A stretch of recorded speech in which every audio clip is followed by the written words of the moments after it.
Hi, everybody. Good afternoon. Welcome to Live from Rabs, from inside Rabs Country Lanes. The last time we were live, we were outside of Rabs. We were outside. Live from Rabs was outside. We weren't only outside of Rabs, we were outside. We were outside. So it was live from outside Rabs. Right. Live from outside. Oh, you joined us Friday. We were out on the road. We visited our friend Joe at Jay's on the Bay with our co-host Pam. What a wonderful lunch that was. Yeah, we had a great lunch, and we've been typically Thursdays are food Thursdays here, although sometimes every day is food Thursday. Yes, we have to get. It's been a not eating couple weeks. We haven't talked about food. We haven't eaten. Well, we had the donut. Well, we ate Friday, but usually it's like an everyday thing. Yes, remember about those 12 pounds I told you I lost during quarantine? Yes. As a result of some of this, I've started to slowly creep back on the pounds. It's not a good thing. Those donuts didn't. Donuts certainly didn't help. And then, of course, this weekend was my beautiful niece's 5th birthday. Allie had and she had a nice birthday party at the house. And I'm sure you guys had a ton of food. You know, I always make this joke because it's just funny. I yell at my sister-in-law all the time. I don't think we have enough food. We have to go order pizza. Food. We could have fed the whole damn neighborhood. Well, that's what happened. Literally, I could have went out front and put the trays out on the stoop, and everybody could have come and eaten. And she said she got back from Thomas's party. I'm gonna be honest with you. I think Hey, Tony. Hi, Anthony. Hi. I think that might be a little bit of a Staten Island thing. You know what? I have to say, I'm the same way, so I can't. Yes. I really can't say anything. Yeah. I'm the same way. My grandfather is the same way. My mom and dad, all of us. Even when I cook for my family, I feel like I have to put out so much food that because it's never enough. Oh, is that going to be enough? I look at it and I'm like, 4 people are not going to eat for that. me. And then there's always a leftover, so I would never learn. I have to say, during this quarantine and cooking at home and not working, you know, I mean, this is work, but this isn't work anymore. Yeah, it's kind of not. I've learned to like the portion size, so I wind up with another small portion. Anthony takes something to work every day. Well, that's it. That's a good thing. And that's better. We don't have this overabundance. It's kind of like a carryover of the leftovers. You should have seen the leftovers from the party. I can only imagine. Yes. She must have been telling people. Thanks a lot, guys. See you later. So long, Anthony. Keep your fingers crossed. Oh, I'm great. It's nice to see some folks drop in, but picking up their stuff to go bowl. Well, we don't want to see them picking up their stuff and to not go coming someplace back. else. No, right. we don't. But it has been nice to see some folks. Tony Yes. Everett just dropped in. He's picking up his stuff. I just got a message before. There's a tournament. Is he going to bowl tomorrow in a tournament? He did not say to me. I heard he something just happening over the bridge. texted me and said People looking that for some stuff. he wanted to know if he could pick up stuff. So. In the meantime, the pro shop's open by appointment only. Yeah. Reach out to Jimmy. Call. There's links. We're going to repost the links that are on the bottom of the page. Yes. Make an appointment. Come and see Jimmy. Plug your weight holes. I mean, your hands are a little bit smaller now than everybody. Before. We've had several grip adjustments already. So he'd be happy to go to your locker and grab your stuff and service your equipment. So Frank Tisolano, you're asking me if I want to play golf on August 13th with Bobby Ojeda. Why would I want to play golf? And why would I want to be with Bobby Ojeda? Why would you have to ask me that question? Put us down for a yes. I'm going to check my calendar. And I'm going to pick his brain and find out what's going on with the Mets because it's brutal. It's hard to even talk about right now. I mean, we have guests coming on, but we could talk for an hour on this. We're not going to. We're not going. But the only disappointment, our friend Peter Body tweeted yesterday, the day before. It was yesterday morning. His disappointment with the Mets management with speaking out over Cespedes without just speaking out that he's missing. Like no regard to like thinking that something might have been wrong. Something might have been wrong. I think it made it seem that by the time they released that statement, that they said that they were not concerned that there was anything wrong. I was concerned that they weren't concerned. The messaging was very... Well, listen, I think if they were still looking for him, they would not have released that. Anyway, the Mets sucked the last 2 nights. We could say it. We're Mets fans. Sorry. 5 in a row. But it's been tough. So this is what we know to be Met fans, and you just never know. We get 1 day break and then another 17-game stretch. Isn't today the last day? I think today. Today, and then they're off tomorrow. 13 games, they're off, and then they come out. Yeah. This 60-game schedule is tough. Anyway. It's brutal. Hey, so today, we have a return guest. Yes, partial. Who brought back the other half of the O'Keefe. And some extra people. And then our friend Mike Flanagan from Inside Bowling is here. They made an announcement this week, and let's bring them in and talk, see what's going on with them. Mike, hey, Brian, hey, Shannon. Hi. Hello. I keep talking Mets. I was just listening. You guys are doing a wonderful job on the Mets analysis, so I was just waiting. We didn't even scratch the surface. So, are you trying to say something? Yeah, it felt like a little bit of a dig. But No. Honestly, I am most certainly. I'm from Rochester, New York, born and raised. So I'm actually a Toronto Blue Jays fan. I'm not a Yankee or a Mets fan, but if I had to be, 100% it would be a Mets. You know, Yankees are. I don't know what it is about them. They're America's team. Come on, they're America's team. They have all the intangibles. So, Brian, tell us how you really feel. Yeah. I've never been a Yankees fan. So where is Toronto? What was the outcome of their not being able to go back to Toronto? Where were they playing? Buffalo, New York.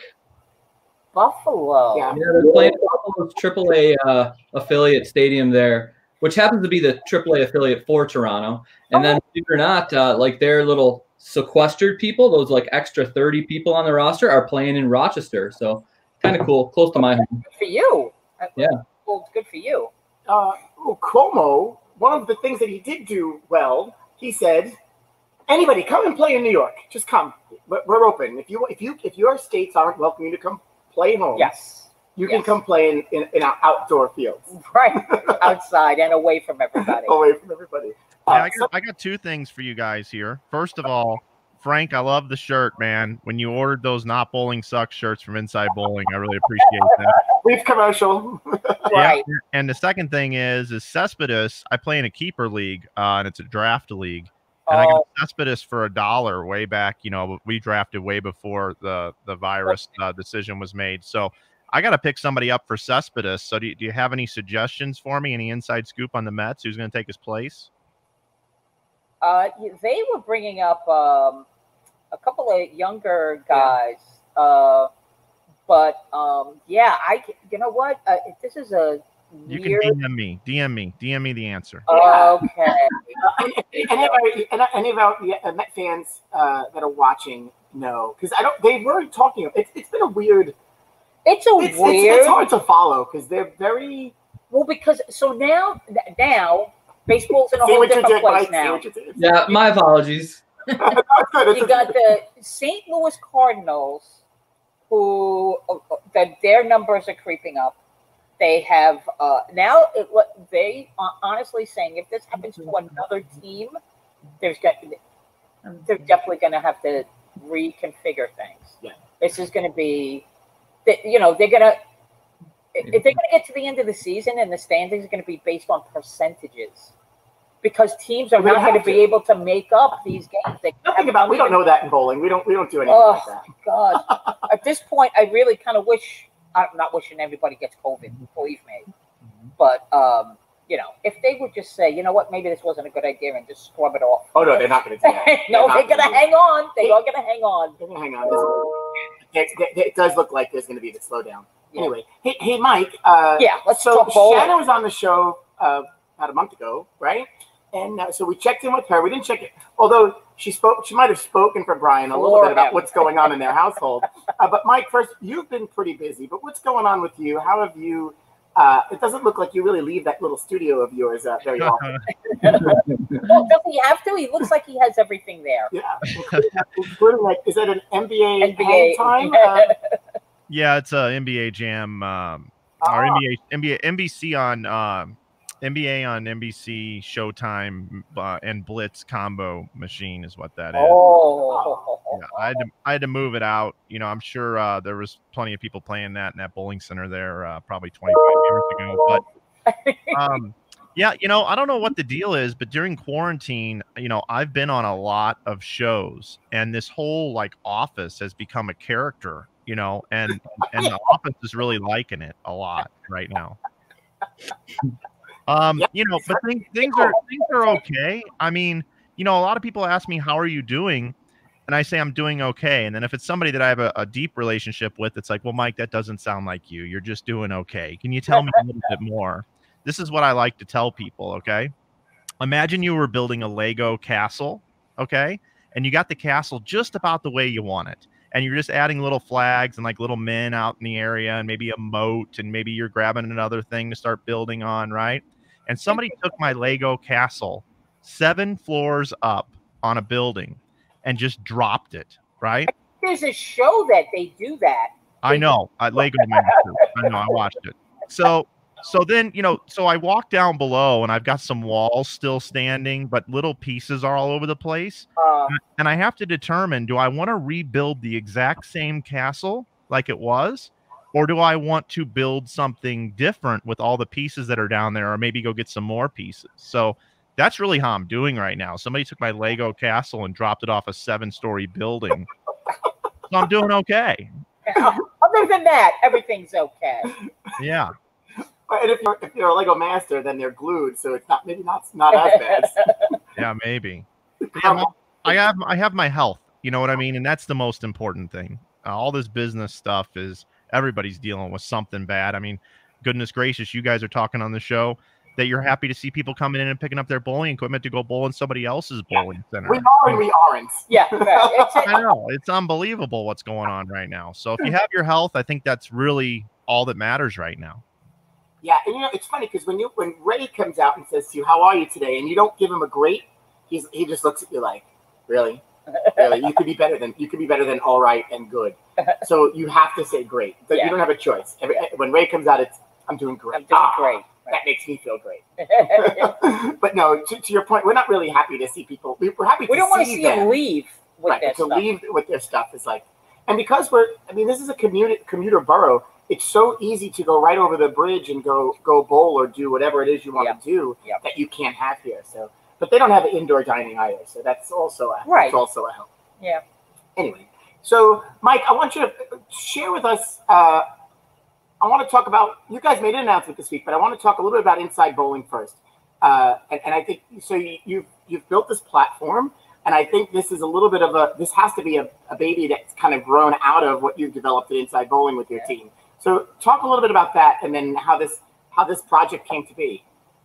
Yeah, so really, Inside Bowling's just been a networking thing, really. I was running a bowling center, 12 years ago, and August 2010 is when I launched InsideBowling.com, and I knew the bowling center was for sale, and I wanted to build a message board in the St. Louis area to where everybody could talk about bowling, and maybe I would be able to influence people on where to go in case the bowling center got sold and I was looking for a job. I'd be the most powerful person in the St. Louis market, and that kind of happened. Plan behind it. Yeah, so that actually kind of happened, but at the same time, like Ustream was out as well, and a guy by the name of Lucas Wiseman was doing some live streaming for the United States Bowling Congress. So I fired up my laptop and started streaming some matches and stuff.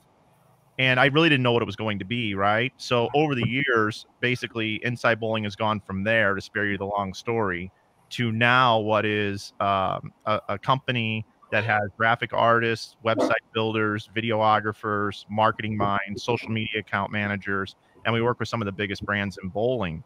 And it's really transformed over the years. I've had some really nice opportunities along the way. The folks at Storm Products helped me climb the ladder by giving me a job there.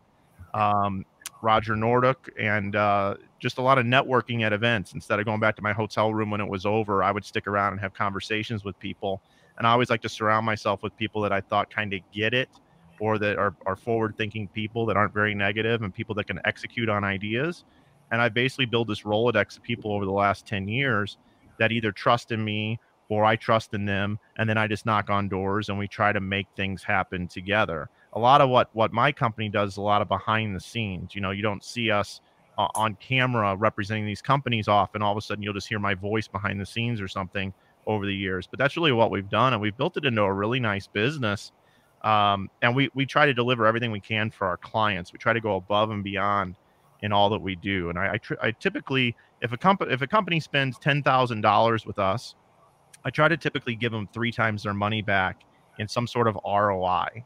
So if a company spends 10 grand, I want $30,000 worth of revenue coming through the door. And that's kind of the equation that we try. We don't always hit that goal, but sometimes we hit it out of the park and go even further than that. I mean, there was one idea I came up with about 4 years ago in collaboration with some folks that basically paid for what that company paid for us for 3 years in a row off of one idea. So we hit some singles, we hit some doubles, we do strike out, but hey, if you bat 300 in baseball, going back to your Mets reference, we're in good shape. And I'm pretty proud of our track record thus far, you know. And the 2 other folks you have on the show here today with me are 2 perfect examples of people that I've networked with over the years that I believe get it, that are all about executing, have a great work ethic, and now we're working together with some other people with the exact same qualities. So that's what's going on here. Yeah, they're the rock stars. Yo, they are. So there's the man behind the curtain, and then there's the rock stars. we're Dorothy and the Tin Man, and he's the Wizard of Oz. So flip that off. Well, no, that's why it's live. So just it's out there. We could just remove you if we wanted to. Mike, you talk a little bit about that, and I remember being at Bowl Expo, and you taking this idea at the time it was Storm at the time, and let's transform the booth and do some interactive things. And I have to say, and I remember having a conversation with you and Barb and Bill then, and they thought you were absolutely crazy, along with everyone else. We're not doing this. What are you, nuts? And then it was just immersive. It just became this immersive booth where we were doing live streaming and having conversations from not just a traditional booth. So to your point, and kudos to you, because you've done some great work and you deliver some great content here. And so if anybody's been following during the quarantine, you certainly have been busy all over the place. Yeah, thanks. I appreciate it. And back to that Storm thing, we got Bo Burton sitting there. I mean, I was sitting there at one point with Bo Burton, Norm Duke, and Pete Weber, right? I mean, that to me, they didn't even have to pay me that month. That was enough. Yeah. I mean, it takes courage sometimes to try things that are, out of the box and different ideas, but that's where development comes from and new ideas come from. And look at all the things that developed from that idea. So kudos. You can't be afraid to fail. That's my claim to fame. You cannot be afraid to fail. Even this project that we're working on here with these 2 fine people that are on the screen as well with us, they're not afraid to fail either. So it's trying to create new things in white spaces that aren't there, and be pioneers. And if you're one of the first people in the space, you should succeed. Without a doubt. So transition into, hey, we want to deliver some content. We want to deliver some coaching content. There's a void in the marketplace. You found some awesome people to make this happen. How did this come about, and where are we today? Yeah, tell us a little bit. I think Bryan and Shannon, I'd like to get their side of this, because they were the one that got the call. They're the ones that got approached, and it might be better to hear it from their point of view. I'll start. So we were actually in discussions with one of Mike's employees, by a gentleman by the name of Matt Farber, who's also involved in the Backstage Bowling thing. And we were discussing some other opportunities, actually, about, once again, some outside the box thinking about just her and I, kind of like the relationship that we have and how we go about living inside the bowling space, and then juggling me being her coach, with Team USA, all these different things. So we get a message from Mike saying, hey, I want to talk to you guys. Are you guys available tonight? So we kind of thought that's what we were going to be talking about.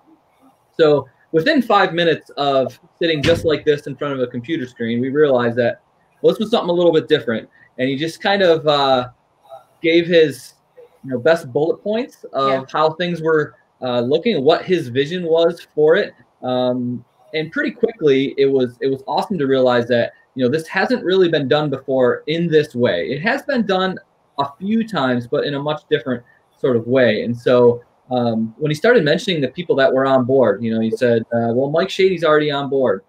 He said, Mike Jasnow's already on board. and you two are kind of like the last two pieces. You know, what do you think? And for those who are watching that don't know Mike Jasnow and Mike Shady, they're unequivocally some of the nicest people inside of the sport of bowling. Anybody who knows them knows how just incredible they are as people first. And then when you throw on the top of how they are as bowling coaches, then it just adds a whole nother dimension. So I'll let Shan take over from here. So what really intrigued me about that initial conversation was the ability for us to be able to coach people virtually, to be able to give people information, behind the scenes information, a look inside, like a day in the life of a tour stop. Bryan has an incredible mind and has given so many PowerPoint presentations to the best bowlers in the world about lane play and ball motion. So being able to give things like that to people that otherwise may not be able to take advantage of that or get that information.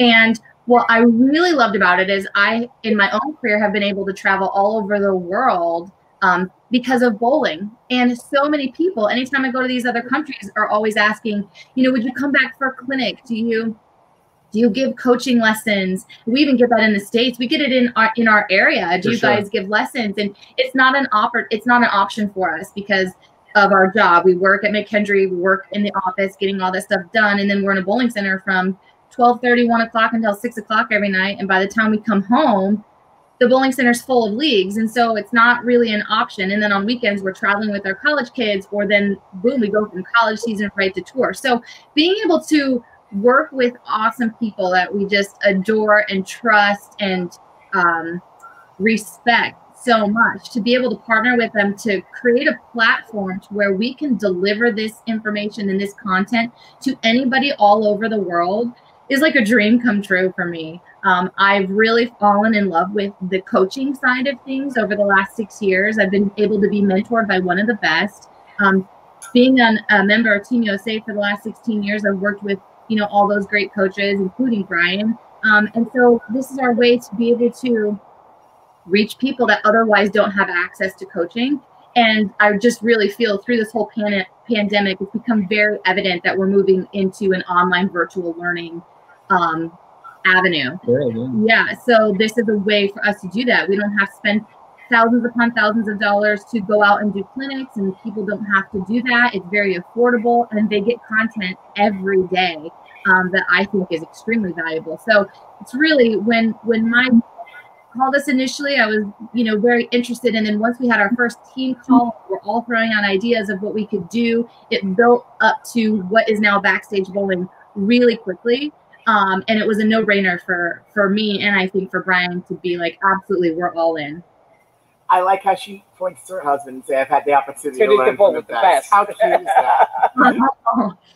Yeah, I'll give her some, you know, I'll make her coffee later. I'll do the dishes. Or no, it really is true. You know, people always ask us, you know, how do we work, you know, at McHenry together? Isn't that challenging? And the answer is like, yeah, of course it's challenging, because there's still a husband and wife relationship. There's still the, oh my God, you're never away from me, leave me alone for a second, right? But I wouldn't be the player I am today if it wasn't for Bryan accepting, you know, me asking him to be my coach all those years ago.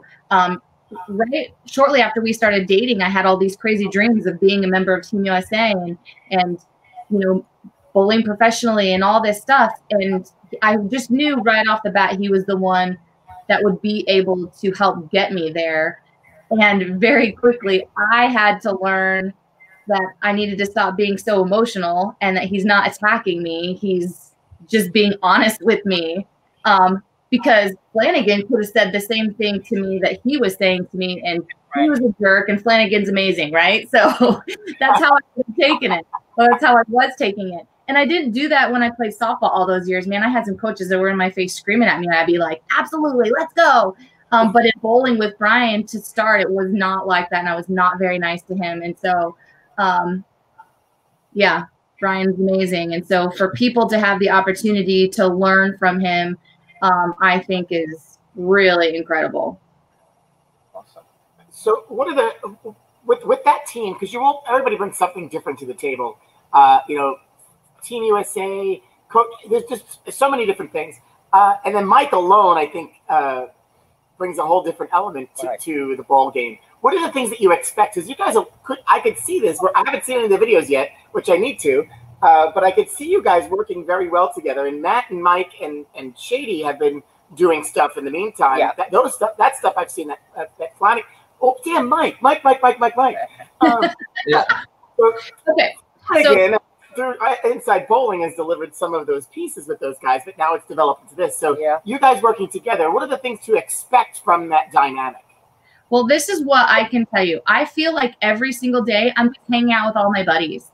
This has been so fun. Everybody is so respectful, and we have a lot of fun. Like you guys, I feel like we need to have a production meeting. Like videotape a production and we need meeting. to like videotape it so people can see it. It's so much fun. Flanagan is a brilliant mind, and I've always respected the work that he has done. And so for him to call us and want to work with us on this project and bring us in, it was a super easy, absolutely, let's do this, because his mind is always going. He's always thinking 5 steps ahead of where we currently are, of how can we make it better? What can we do here? We need to keep this there. And then to be able to work so closely with him, it has been inspiring. And so the dynamic is a lot of fun. Bryan and Flanagan are both very sarcastic.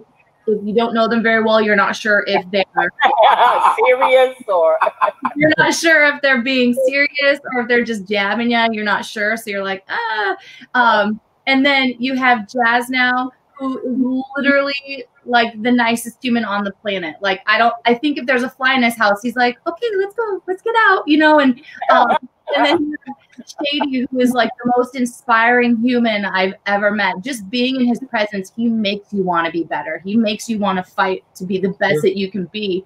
And then I think I'm just the chick that needs to even it out. But it has been so much fun and such a cool dynamic. And I think you kind of touched on it, Frank, that we bring so many different things to it. Oh, and then you have Farber in there too, who is like our child. Yeah, Farber.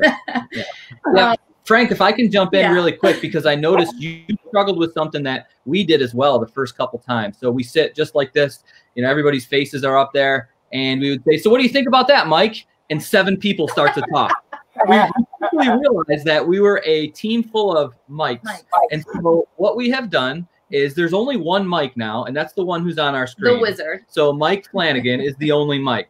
Then we have Shades, who's Coach Shady, or Mike Shady, but we just call him Shades. And then Jazz now is just Jazz. Yeah. So Coach Jazz, Coach Shades, I'm Bryan. I'm Princess. Yeah, she's superstar. And then Mike. So that's how we go about it now. So we don't have to worry about the, hey, Mike. And then, yeah. And it's like all this craziness happening. Good thing Matt's a Matt, not a Mike. Mike, right. That way. Well, and so Bryan, and you have insight here because you've worked, you've had the opportunity to work with Shades at Team USA coaching. So that experience alone is a little bit different than coming into an environment like this. Yeah, for sure. Well, especially because I'm kind of his boss in the Team USA side of things. So I'm kind of like, hey, do this. But we're most certainly not like that here. It's all kind of one big collaboration. We decided pretty quickly that we're not going to have a boss. Everybody's going to have equal value and say in what's going to happen. But yeah, I've known Shades since 1992. We both went to the same university. He was done with his undergrad at Nebraska when I arrived in 1992. But I've known him for, can't believe we're going on that long. Almost 30 years now that I've known Coach Shady. And then obviously, as you guys know, at the upper echelon of the bowling industry, it's very small. Everybody knows. And so, I've known of Mike Jazz now for probably that same amount of time, 30 years. I worked with Jazz now in Reno. We were out there bowling the U.S. Open, and it was between blocks. I had a really bad block, and I was really frustrated. And if anybody knows me, I'm the person that if I have a bad block, I need to go practice, and I need to bowl for hours and figure it out. And I wandered in there, and Jazz was like, come on back. And he videotaped it, like no questions asked. And he really quickly pinpointed the things that we tend to work on all the time as just a reminder. And then I went out, and that was, I believe, in 2012, I made the U.S. Open TV show when we bowled on the streets of Reno.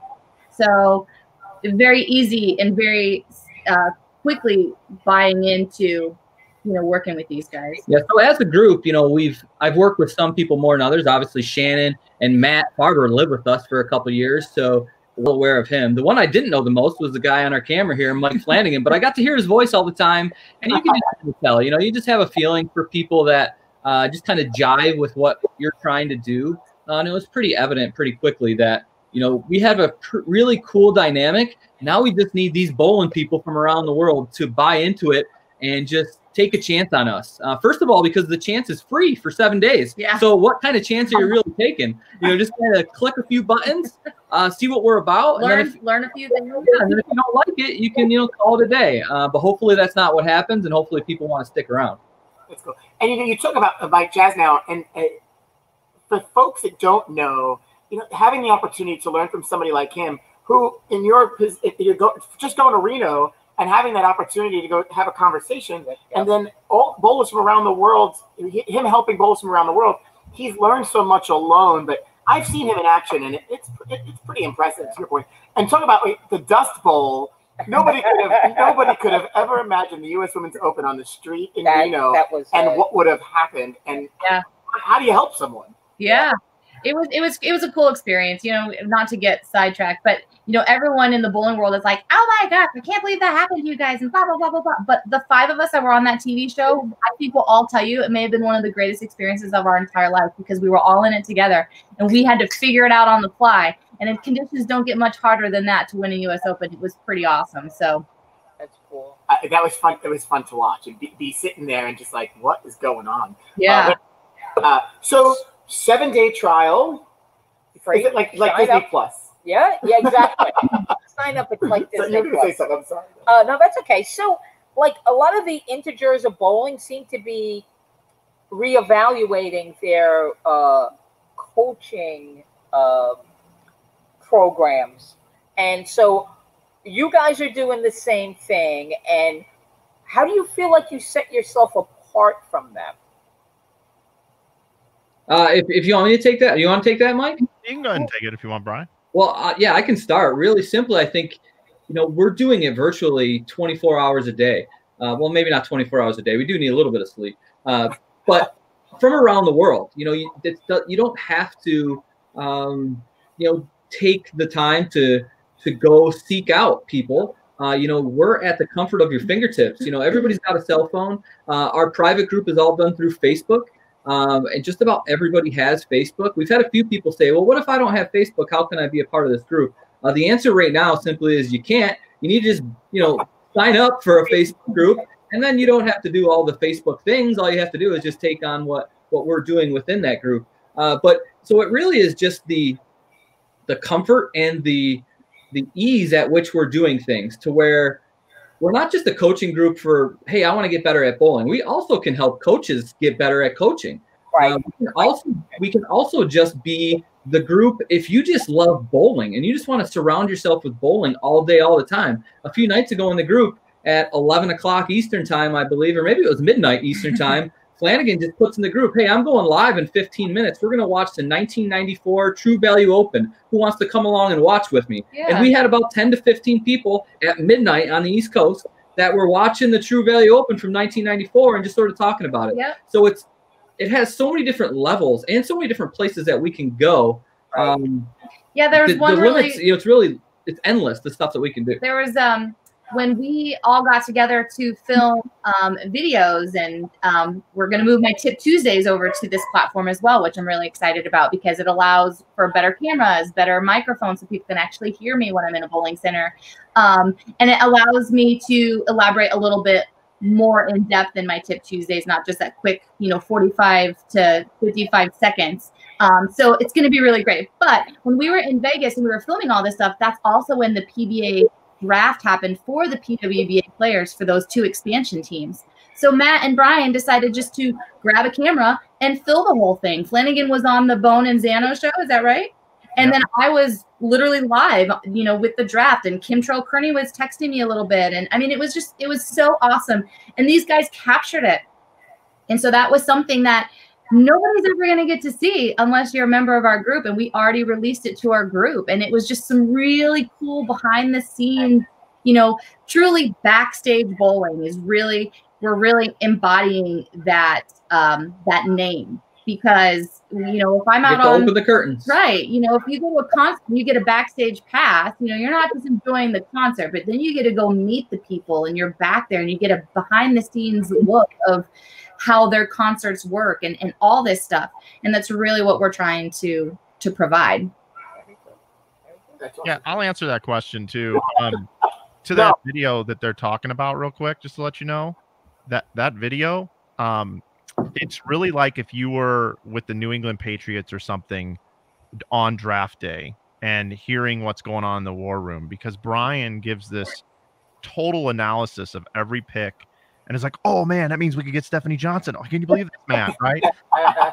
And then like they talk about her wrist brace and they call it a whacker, and he explains that. And there's like all this humor involved. So so that's pretty cool. But you asked the question about, you know, what separates this, right? So this is the exercise I like to put through people's heads, right? If all of a sudden you were on Facebook and Mike Jasnow said, I have no lane 81 and no tournament to go coach at. So what I'm offering now is for $15 a month, you can interact with me because I have all this time on my hands. How many people would sign up for that and think, wow, that's cool? Okay. Then what if all of a sudden he says, oh, and by the way, Mike Shady's going to join me? People will be like, wow, that's a no-brainer. And then if you say, oh, well, Bryan O'Keefe's going to join me too. Well, really? And then, oh, by the way, we're going to give you Shannon O'Keefe and Matt Farber, and it's going to be ran by Inside Bowling. Then the thing starts to become a no-brainer. And I think we can scale a lot faster that way, because everybody's got jobs of some part, except for Jasnow. Really, right now, he's kind of unemployed right now, unfortunately. But when people are busy, there's always going to be another coach there to pick up the slack. So a lot of people may think, well, I don't want to spend this money because there's no way they're going to be there all the time when life resumes. Well, we've set up the structure that way so that we are. So I think that's what separates us apart. Yeah, I think that's pretty awesome. And, you know, the team has a number of titles, I would say. I don't know if we've added them all up, but it's pretty impressive resume when the athletes of the team are put up on that pedestal. Yeah, I think that's fun. I think it just kind of shows that we have a lot of experience, and we've learned so many kind of tricks to kind of navigate through things, that where somebody's in a particular part of their bowling career and they're struggling to kind of break through that wall, we've probably all been there already. We've probably already found ways to get through there and break through that barrier to, you know, get to that next level. And so those are conversations and things that we can do to help people, you know, navigate through that. And so that's what's really cool about it. Yeah, I most certainly don't think that you have to have been this outstanding bowler to be a great coach. All walks of sport will prove that sort of theory incorrect. You know, you don't have to have been the best linebacker in the NFL to be a great defensive coach inside the NFL. You know, same thing in baseball, same thing in all the sports. So I don't feel like you have to be a great bowler in your sort of previous life to be a great coach in your current job. But I don't think it hurts because, like Shan mentioned, you know, not only coming from the amount that we've been able to learn on the coaching aspect of it, but also it doesn't take me all that long to rewind my mental Rolodex, for lack of a better term, to think back to when I was bowling pretty competitively around the country and feeling those same sort of questions about, you know, how do I do this? What do I do here? So I think it only helps having the coaching staff that we have, that not only are the other three great coaches and put me wherever you want within that, but those three guys, two guys and Shan, you know, incredible coaches, but also, you know, they all have professional titles. I'm the only one out of the four coaches that doesn't have a professional title. So pretty incredible when you think of it that way. Yeah. So Terry Hart, if you're watching, see, you when the kids watch you bowl, they know that you're terrible on the lanes, but she's a good coach. I couldn't agree with you more. It's true. You definitely get a sense, you know, automatic buy-in. It most certainly helps. You know, I can remember when I first really started digging into coaching quite a bit, and I got sort of cast into a role where I was helping some of the better players in the country, whether it be through Team USA or whether it be through professional tours. And I almost had that little automatic buy-in because all the people I was trying to help, they had competed against me. So it didn't they didn't have to sort of keep their feet wet and say like, well, does he really know what he's talking about? I'm unsure. Yeah. You know, we'll play this by ear and we'll just kind of tiptoe around the situation for a little bit. You know, it was almost like that automatic buy-in. So it most certainly helps right out of the gate. That's awesome. And knowing a little bit about each one of you, I could see that dynamic coming together. Yeah. Everybody brings a little something different to the table. Without a doubt. Hey, talk about the, you know, because you have to subscribe. So talk about the subscription model here. So 7-day trial period. Of course, you could commit to a short-term membership, but just talk about this a little bit. Yeah, I'll take that one. So from a financial standpoint here, right, all of us kind of had choices here on what we wanted to do with this. So the first thing is we are offering free content on YouTube and Facebook every week, twice a week. Shannon's Tip Tuesday, as well as our Thursday instructional video from one of the guys, right? So we're going to provide that value to people. So we are coming together to provide free value for people. But the people that want to take their game to the next level and be able to have a conversation as part of the community and go back and forth and be able to bounce things off of these coaches, that's where we have the membership, right? And the membership comes in at $14.99 a month, like it says there on the screen, $144 a year, and $229 for 2 years. So we wanted to have a price point in there where you can get it under $10 a month if you go a little bit longer. And that was Bryan's idea, actually, which was a good one. And then we also have some coupon codes sitting out there. If you look really close, you can find $20 off on the annual membership as well. So you can get that price down a little bit. But that it is a subscription model. I've never been a big fan of pay for service in the digital space. It's just not been my thing. But in this particular case, for the coaches that are coming together and for their time and their value, you know, they charge for individual lessons. And that's what this is about, right? You pay for good coaching. And we wanted to make sure that we put it at an affordable price. And we feel like that's what we've done here. And you know, all of us have been impacted some way, somehow with COVID from a financial standpoint. I mean, people on the screen right here, Team USA is not going on. There's no PWBA tour, right? So what do we all, and in, you know, my castle that dropped off a 7-foot building. So, so what do we do, right? Do we wait for the next call? Do we start soliciting people in bowling, asking for contracts or whatever? And we just decided to take things in our own hands and create a revenue system here and give it a shot working together. Because, you know, when you're looking to spend your money, right, you can spend it with some of the great partners in bowling, which we are brand neutral, by the way. We have Storm, we have Hammer in the group, a couple of staffers or people that are affiliated, but we are brand neutral. So any brands are welcome to come in, but you have a choice on what you want to do here. And we just hope that the folks that want to spend money with us believe in how we operate our business, the value that we're providing, and the people that we are. So, you know, you spend a lot of money over the course of a year on Amazon or wherever, and you have no idea where that money is going and who you're supporting and who you're helping.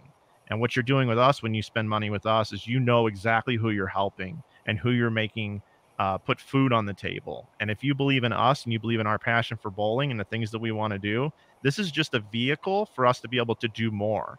If this thing scales and gets bigger, I want to tell you right now, there's been a lot of philanthropy conversation about things we want to do, potential scholarships, potential tournaments to run for youth, a lot of different things that we could be doing. That's just scratching the surface. So the more people that are able to get in on this membership, the more we're going to give back. And you just have to trust in that if you believe in us. So that kind of tells you a little bit more about the membership and the paid strategy. And then the last thing I'll say is whenever you pay for something, you typically take it more serious. I said this on another show. I want to lose weight. It ain't going to happen until I actually start spending money at a gym, right? So it's kind of the same sort of deal. Yeah, right.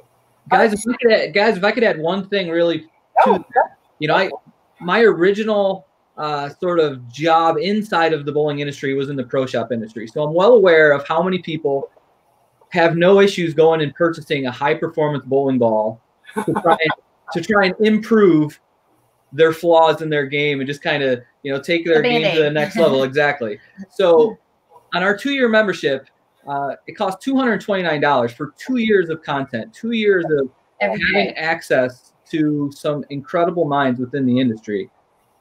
And that's less than what a high performance bowling ball costs. So to me, investment. It really is. It's an investment to make yourself better, investment to learn more about the game, And to me, hopefully people just want to take a chance on something new, because like I said, it hasn't really been done in bowling before. So I feel like if people are going to struggle, it's just going to be the unknown. Right. But that's why we have the seven-day free trial, is so that there is no, no strings attached. Exactly. There's no risks. You just come in. If you like it, hey, you can be with us for 1 month. You can be with us for a year, or you can be with us for the long haul. The last thing I'll say is, because we did offer a 2-year membership, it shows the commitment that we have. We're not going away in 2 months and saying, well, that was fun, but we're gone. We're here. Yeah, we're back for, life's back to normal. We don't have any time. We're not going to do this anymore. Having a 2-year membership on our end forces us to really commit as well. So it's a two-way street, and we're going to go our use our side of it. Yeah, and it'll evolve over time. It'll look different, to Mike's point. You don't know what could come out of it. So that's awesome. So, Mike, you mentioned partnerships, and Bryan, you mentioned pro shops. Is there any plan possibly to embrace pro shop partnerships, or other coaches who might be certified coaches in your program in any way? Just curious. Yeah, I mean, we've certainly, as far as pro shops are concerned, that's totally doable. Like, we would hope pro shop operators would want to get involved in this. The one thing I'll speak to that is we don't want people to, our pro shops to think, oh my goodness, these people are going to join this community and then walk in my pro shop and want something different. And that's not necessarily the case here. We're just there to educate people and actually help people that want a positive access point, pin placement, how far away from their PAP, and it doesn't look like their buddy on the team. Brian's going to explain that to them, or one of the coaches is going to explain that to them, why that looks different. Can help pro shops. But as far as coaches is concerned, we are very aware of the student to teacher ratio. And we do have a list of people that if we start to grow, if we need additional help with some coaching, the coaches already have their short list of people that they want to approach to get in and be part of this. Right, guys? Yes. 100%. Yeah, we realize this thing really goes crazy. There's only technically 4 coaches, and then not like Mike and Matt Farber. They're very knowledgeable in the sport as well. So we technically have 6 coaches. So if we have 6 of us that are trying to help the masses, if we start getting some crazy numbers, we're going to need some help. And so we have that all kind of blueprinted out as to the steps that we will take once the membership base gets to certain points. And so there'll never come a time where our membership base will feel like they're being ignored. That's first and foremost what we want to make sure never happens. That was one of the first things we talked about when we were talking about, how do we form this group, and what happens if, bam, we have X amount of members and they're all, sending stuff in every single day. How are we going to manage that? And we were really trying to put ourselves in the life of, like, before COVID. Like, how would we manage that? How much time could we each realistically give to this group and to our members when life resumes as we knew it? And so, as Mike had talked about, and Bryan, and that was one of the first things we chatted about, was how do we bring other coaches in? And that's one thing that we are so blessed and so grateful for, is that Bryan mentioned a little bit earlier, at the higher echelon of bowling, we're all connected. We have so many awesome connections, and we will be able to bring additional people in to help. And so just one thing that I think, could be really exciting, for members that started with us on day 1, or members that start with us on day 100, you will have the ability to work with other people throughout your time with Backstage Bowling. Yeah, that's great. And, Usbc had the bowling academy for a period of time. And I will tell you, and that was kind of the early onset of delivering in this model. But we saw people who were getting the DVDs in the mail and actually subscribed, come back in the bowling center, because to Bryan, to your point, you can't just walk into a pro shop and say, I want that. And they do, right? They want that. They believe that's the best of the best, and it's going to work for me, until Ray and Jimmy turn around and go, whoa, wait a second. I would love to sell you that $300 bowl. However, we need to start here, or you need to be throwing this. But we see bowlers coming into the bowling center, not only to practice, but visiting the pro shop with new information and educate with the education. And that means more to anything, I think, for a pro shop operator, to have that ability to be talking with a customer that it knows a little bit more than just, hey, I want that. Right. And that's why I think the partnership with pro shops would be a really, really good idea, to have kind of everybody speaking the same language. I think that's part of what kind of hurts the business a little bit is that you have some egos mixed in there, and you know, you have people, you know, they feel like they know everything instead of everybody kind of giving the same message, maybe in a different way, but all kind of speaking together. And that's why I love this idea. And look at this, a testimonial from Justin. Yeah, Justin has been with us since day one. Yeah. It's been great to be able to interact with him. And even Weston, a little earlier in the chat, it talked about it as well. It's great to, you know, have these people, you know, believe in you before they even knew what they were getting into. You know, they just heard little snippets of it and they're like, you know what the heck, I'm just going to do it. And the fact that they did that, you know, can't just be, I guess I'm speaking for myself here, but I probably feel the same, that the other coaches would feel the same way. You know, there's going to be a connection with those first few people probably forever because they believed in us before they even knew what was happening. And there's something really special about that. Early adopters, they're in everything. And so when they see something they want or like, they're going to go. And listen, you guys have this marketable team that makes that happen. So I mean, really, you can't beat them. Yeah, you really can't. And that's kudos to you guys for doing that. So congratulations. Good luck. Yeah. Thank you. Thanks for jumping in with us today. Yeah, again, Mike. Yeah, I was just going to say, you know, if we had 1,000 members, right?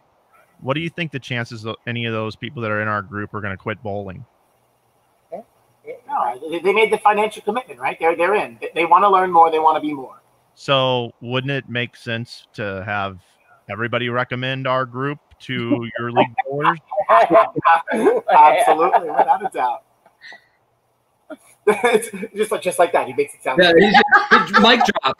Frank, he just gave you the proverbial mic drop. Wow. Wow.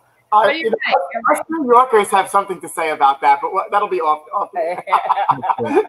I love it. Hey, you guys are awesome. Thanks for dropping in and telling the story. I think it's great. So check out backstagebowling.com. You can find it inside bowling.com as well, and you'll see these guys doing and lady. Mike, and Shannon. That's right. Doing their thing. And we need more of this, and so I'm looking forward to seeing what comes out of it as well. So kudos to you guys. Hopefully we'll see you guys backstage, right? Yes, you will. Yeah. Yes, thank you so much. Appreciate it. Thanks, guys. Always great to talk to you. Thank you. I just wanted to say kudos to you guys as well. I mean, you've got an empty bowling center there, and we're facing a pandemic, and you guys decided to go and do this daily show, you know, and I've been watching it, and you didn't have to do this, but you're doing it, and congratulations on that and your commitment. We're all cut from the same cloth, and wish you guys all the best, and that the bowling center does really well coming out of this. Thank you, Mike. Thank you. Yeah, it's just a couple of hacks inside Rabs.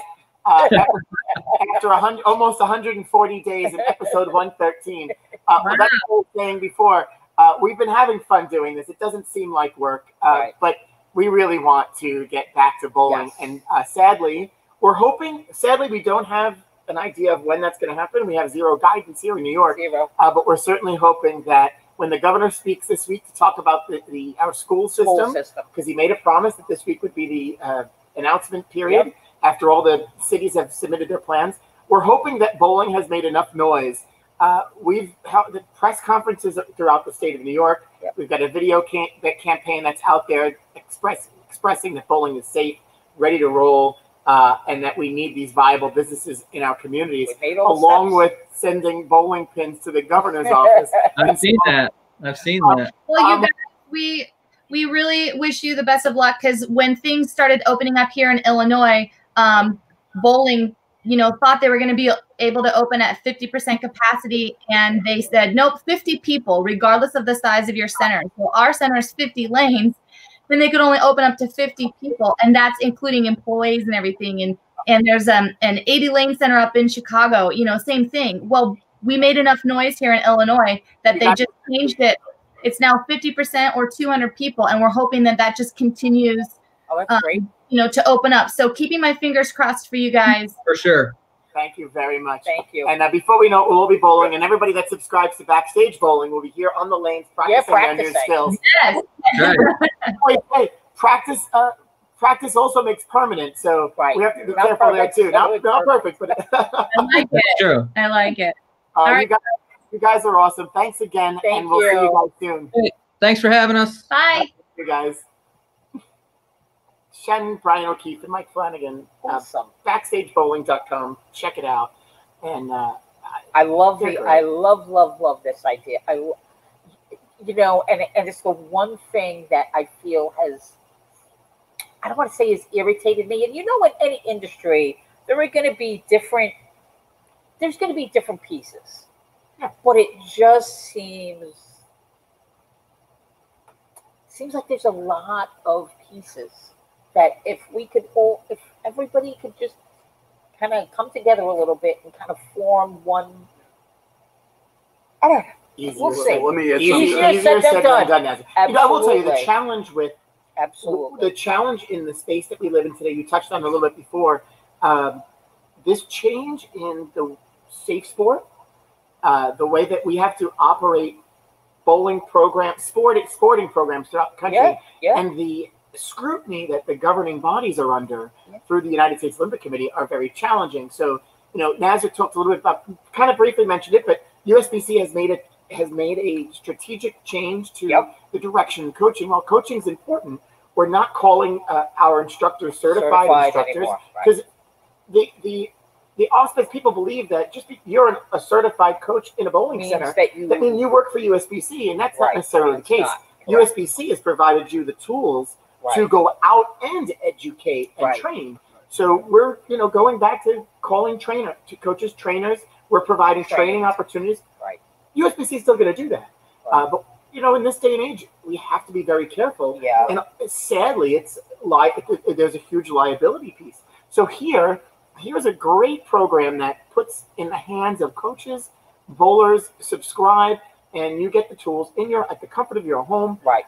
And I mentioned the USBC Bowling Academy before with the DVDs and even some of the online. Yes. I'm telling you, we have customers and bowlers that come in here with the videos, then they're videoing themselves, and you can go to YouTube. It's just not the same. It's not. Now take that to the next level, and you're talking about live experiences with some of the world's I best. think it's a great idea. And if they, you know, I'm sure. Listen, Mike, and at a very affordable price point. Flanagan he's an innovator, and he's forward thinking, and I have no doubt that, like Shannon said, he's 5 steps ahead. He's already thinking about, you know, what we're going to do months from now. And they've got a great team.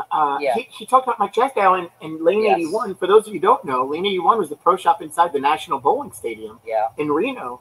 And with the absence of, they made huge renovations in that facility. So without the pro shop, without that extra lane, which is where he did lessons, or even on the lanes, you know, he's had to turn somewhere else. Yeah. And he really, if you ever had the opportunity to work with him or listen to him, it's got a brilliant mind. So this is a great opportunity to have access to him. And he mentioned Matt Farber, and thank you, Matt, for reaching out and getting the team on here today. Yeah, that's great. Him and Mike Shady has been on Inside Bowling doing stuff for a period of time. So that kind of grew into this, is what it looks like. Which listen, can you imagine that group of people just sitting around shooting the breeze and go, what if we, you know, and that's how sometimes things are born. So you get a bunch of, you know, really outside the, and listen, right now, we've seen outside the box thinking in so many other industries. The restaurant industry has had to rethink things. The retail industry. So, I mean, if you're going to survive at this point, you know, you don't. And there really are some great teams in the industry that are doing similar things a little differently. Right. Rick Benoit mentions Bowl U. There are plenty of avenues to go out and get instruction. Right. But again, you also have to feel. One, you have to have an affinity to the brand, and you're going to want to put yourself in subscribe to something that you believe is beneficial to you. Right. And Kegel has done a great job over the years of providing some great training opportunities. So you're going to find something that's best for you. That fits you. This is new. It's definitely different. And so we'll see what comes out of this. At the same time, I believe it's going to keep everybody on their toes, because in different pockets of the country, you've got different programs like this. Yes. Again, I don't believe it compares, but at the same time, you'll be the judge. I think Rick should come on the show and talk to us about BowU. We should. We'll invite him on. Hey, Janet. And it was nice to have a couple of members on. Subscribers already talking about their experience, and which is cool. Yeah. And if you've been on the Facebook pages and people sharing, you'll see the success. And they just launched this within the last week, so kudos to them. Great idea. Thanks, Mike, Shannon, Brian, for being on with us today. So go check it out. Backstage. I keep wanting to say Beyond Bowling. I don't know why, but it's Backstage Bowling. Backstage Bowling. I don't even know where Beyond comes from. I think that was the name of the book. I might have watched Toy Story or something the last week. To infinity and beyond. Oh, Naz. So, Naz, how was your weekend? It was nice. It was relaxing. Spent a decent amount of time just chilling out. And, that was pretty much it. We went to, once again, we went to Blue for dinner because that's a spot we like to go. And our friend Andy is speaking right now, so it'll be nice to get the update. Oh, is it? I just got the alert that Andy is speaking in New York City today. I wonder if he brought Mount Marcy and all the bowling pins. Well, it was funny because he made some people not so happy because he kind of scolded the New York City school system for not submitting their plan earlier because there was a deadline and they were past the deadline. Listen, I understand. Whatever's true or not true, we don't know. Right. But again, this goes back to what they've been doing the whole time. They literally, whose ego is bigger than the others, and it's just been back and forth. And so, that was Saturday, right? That was Saturday I think it was Saturday. He had what to say about the New York City school system and our mayor. And listen, that's a big. I don't remember the New York City school system is the largest in the country. So I'm not giving them a pass. He also said, which is true, I'm not taking sides, that being the largest school system, this conversation has been going on for a long time. Too long. He felt, and they should be the model. He felt that they should have been further along in the discussions than they were. And maybe they have been. We don't know. We're not in those rooms. I don't know. And nor do I care. It doesn't seem. Not that so we'll I don't see. care. He did promise that this week he would make a decision on where we would be for the school. It looks like the plan. That there are options. I know the Archdiocese has provided options that you could, if you choose to do virtual learning from home. They also have the 2 to 3 day rotation. So we'll see what they're going to ask of the schools. Obviously, there's a very strong feeling right now that children, the majority of children, do not get very sick from this. But they're not in the classroom by themselves. They're in the classroom with teachers and with aides and other school staff. So, I mean, that's my concern, the staff and the teachers. I'm not saying they don't care about the kids, but I think that's where the safeguard has to be. And listen, we've lost a lot, I want to call a lot, of school staff and teachers on Staten Island, more than we should have. So, as far as the return to school, do kids need it? Absolutely. Do I feel for teachers who are probably petrified to go back to work without knowing what the secure plan is? Yes. Yeah, and so all of the above. And listen, there are lots to take into consider. People have to go back to work. They can't be home with their children. There's a lot of different pieces to this. So at the end of the day, we need people to be safe and healthy and continue to keep this under control until there's some vaccine, medication, whatever. And I will tell you this. Once they come up with a vaccine, there are a lot of people that are not giving it to their kids. No, and at the same time, I wouldn't expect them to give it to their kids right away. So now, I would get injected with something. The second part of that is that it was already said that if you do not vaccinate your child, it will not be welcome in a New York City public school.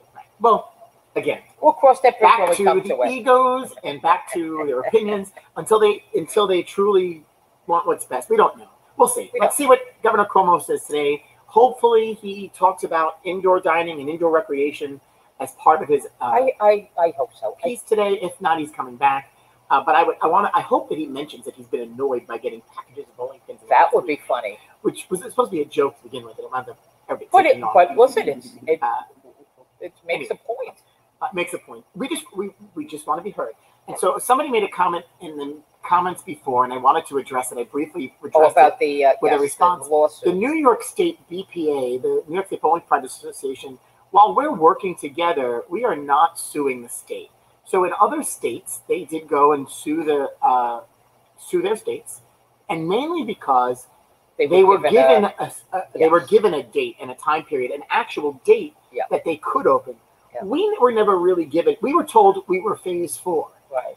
And yes, when we got into phase 4 and right before it, we were pulled out.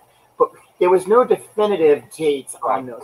And so to hang your hat on something, there was no, which wasn't the same statewide. So New York City was much later than Western New York and the capital region. So we're not suing. What we've done, we've asked people to take a moment, write the governor's office. Please. We believe that when you hear from your constituents, it makes louder noise than anything. Yeah, it absolutely does. We took the opportunity, and bowling centers throughout the state are mailing bowling pins with nice messages to the governor's office. At the same time, we've also submitted plans to the governor's office on how bowling centers and industries like ours can open and be safe and provide a safe environment without overcrowding and without people being on top of each other. So that's what we've done. There's also a video campaign that is already hit the social pages. You'll see it on our page later today. It's just a message about how bowling centers are ready to roll. And you would hope there's no definitive answer on when we will be able to. Because we've been delayed this long, that when they do decide to allow us to open, that it would include some form of indoor dining, so that we could honestly open to a business that could financially support what we need to do. So, I mean, that's and we've been very consistent since day one. We want to be able to provide a safe environment for those. We want you to feel safe. We want you to be safe. So something that we're committed to doing here at Rabs, and I know bowling centers throughout the country are doing the same thing. And we have to evaluate all of the pieces of the puzzle. We've also been consistent in saying that, hey, we do believe because we're the last of the industries to be able to be open, we'll have a better understanding of where we are. And I believe we are. I think we do have a better understanding of what has worked, what hasn't worked, what we've seen in our fellow businesses in our community. So we're ready. So we just want you to be safe. Go out, wear your masks in public, wash your hands, just take care of I think at the end of the day, if we just take care of ourselves, I think that's the biggest thing we can do than anything else. Absolutely. Be mindful. You can't wear your mask and constantly touch it and then touch things. Right. And I know it's sometimes annoying. Well, then get a different damn mask. Right. You have to take that in consideration. It's there to protect you. Am I a fan of the masks? No. No. However, when you're in public, you're being asked to do something, and just do it. Just do it. Again, just do I always feel comfortable wearing it? No. But I know I don't want to be looked at and have somebody have something to say to me that I'm not wearing a mask. It's not only that. But I don't want to put any. I want to be safe. Anybody else and healthy, and I don't want to put. And more importantly, those who are susceptible and at a greater risk. I'm just seeing too many people just being lackadaisical over it. And they, sometimes I hear, well, China's just training us to wear masks for the rest of our lives. I mean, come on, it's always. Really, Asian countries adopted that so long ago. Yeah, well, it's also because the smog was part the biggest of part of their culture because of the air pollution and the environment. And that's a big part of it. And then typically, when you see, and I have Asian friends that have shared this with me, when you have seen Asians in New York City wearing masks, it's typically not that they're sick. That they're sick. Not that they don't want to infect somebody else. Right. And it's also what they know. At the end of the day, just do it. Just do it being asked. It helps. It has helped. You're in public. Make it happen. Sadly, some restaurants here are having some challenges. People are picking up the phone and making complaints. Some are not valid. People are just doing it because they want to do it and they have nothing else better to do, and that's a shame because that's going to hurt everyone else. We've had a restaurant here that got liquor license suspended. We have restaurants that are getting visited on a regular basis, bars that are operating, and the more businesses. I'm ranting here, and I apologize. He is. Look out, people. But the more that we do this, the more it hurts. Pushes us back. Businesses like ours. Yep. So businesses like ours aren't going to be able to open. Indoor dining is not going to be able to open if we continue to operate in some way, shape, or form that shows that we can't do the very basic things that they're asking right now. Right. Kenny, you've been watching. Are you not listening? Kenny, you're now asking on any word on opening. Did you not listen to anything in the last 5 minutes? You didn't just pop in here. No, nothing on reopening just yet. We're patiently waiting. And like I said, hopefully, maybe the governor speaks a little bit about it today. We do know they've talked about indoor dining. They've moved leniency through October 31st. Which is frightening. Which is frightening, good and frightening at the same time. Yes. So we will see. Again, we know people's perception of our business is that people are always on top of each other, kind of understand that. Right. At the same time, do we want to operate at 50% for a long period of time? Absolutely not. A short period of time, we can probably make it can make it manageable. Is it ideal? Absolutely not. Financially, it doesn't make any sense. But we have to start somewhere. Something. And we've got 11.5 feet between pairs of legs. Yep, plenty of room. So sorry. I totally forgot what I was going to say. So I ranted, so I thought maybe Naz was going to rant along with me. I was going to say something about people not doing it the right way, making it bad for everybody else.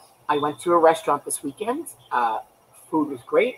Service was on top of you like flies. Me too. Great. Same experience. The only thing that did trouble me about that experience is that the music was so loud.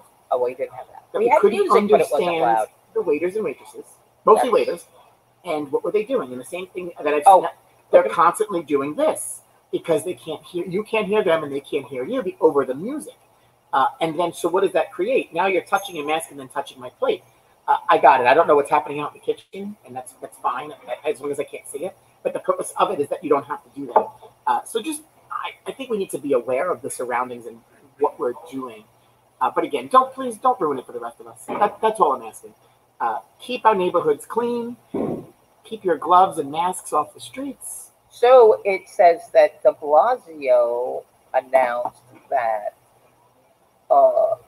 the open restaurants program will return next year on June 1st. So he's talking about allowing the outdoor seating. Oh, so next summer allowing the same thing. You know, that's what I was going to talk about, is that I hope that the plan is to allow restaurants to continue to serve outside with indoors open so that it helps them recoup a little bit, although staffing, I'm sure, might be an issue for some of them. Well, some of them can't do it.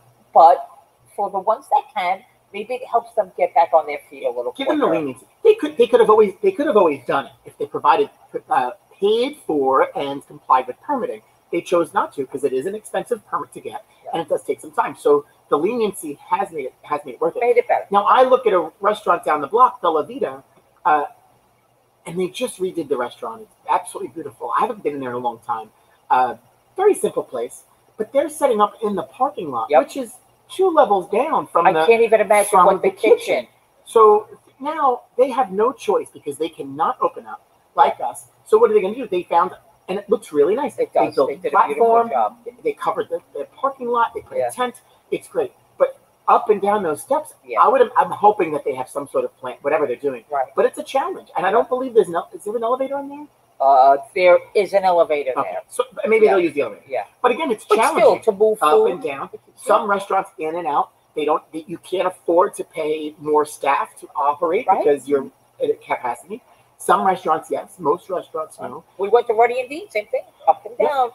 Up and down. And we've, again, consistent. I hope that this, to your point, gives people the opportunities to want to do it, be able to do it. Oh, stop. See, now Jimmy just walked in and yelled Cespedes. We already had this conversation. We're not going down the rabbit hole again. You know what? I gotta go. Yeah, I gotta go. Again, creativity has gone a long way. Some of them done some really good things. Absolutely. Like I said, we went to Nino's, great experience. They opened in the parking lot. In addition to the patio. In addition to the patio, he might continue doing that. Yeah.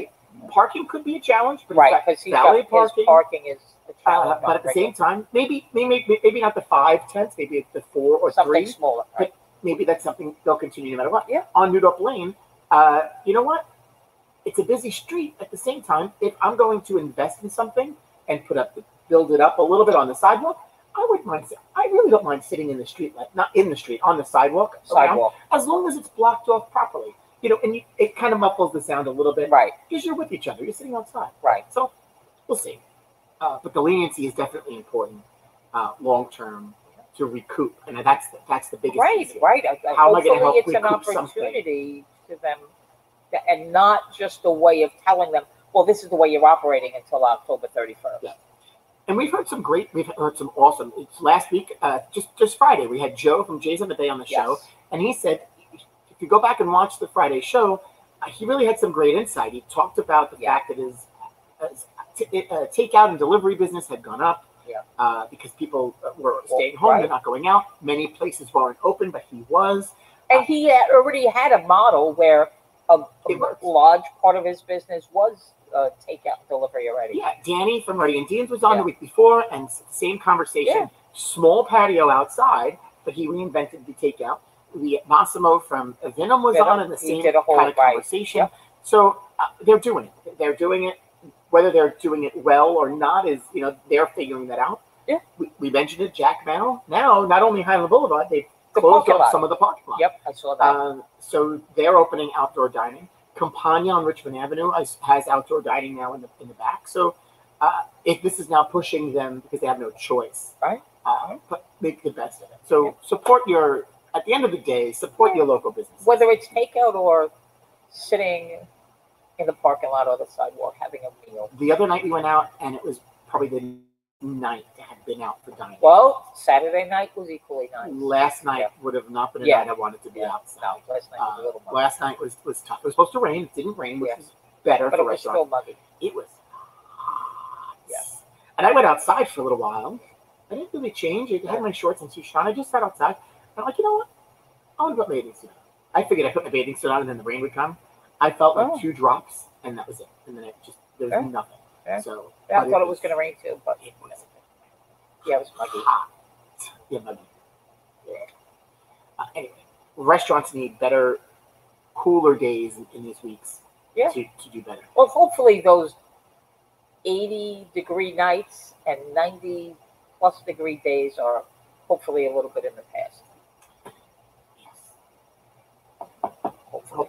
You never know. And hopefully we get nice weather longer this year so that for the fall, it is beneficial for the restaurants. Actually, I think last year we did.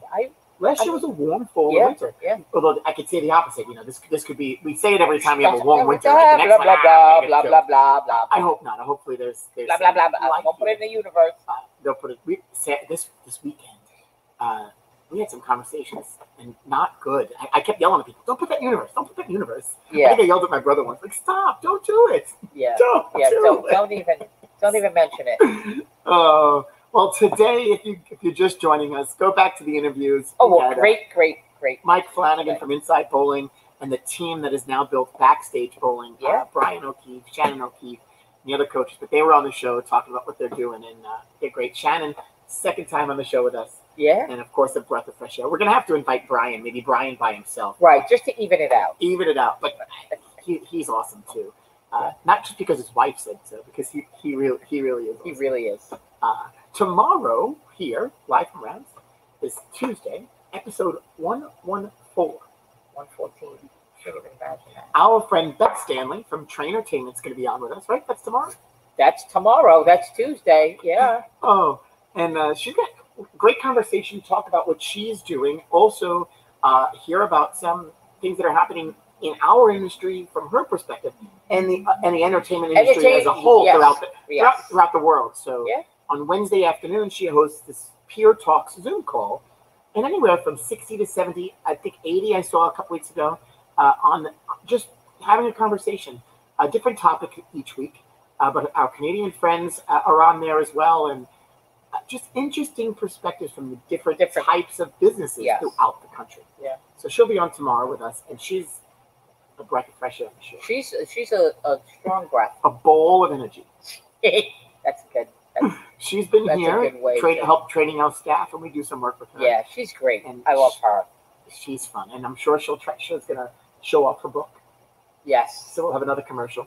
Yes, she will. She's good people. We're looking forward to tomorrow and the rest of the week. You never know what's going to happen. We have Chris Keller on Wednesday. Chris Keller on Wednesday, the inventor of bowler's tape, and he's proprietor out in Long Island. We'll talk about our business, what we're doing to get ready, and then his experience in the bowling business. He wears many hats. Yeah, he's got a lot of hats. He was a good friend of my dad's. My dad always had good stories. Chris Keller is a great guy. We might not share live on the show. It's good. So yeah, Wednesday, Chris Keller.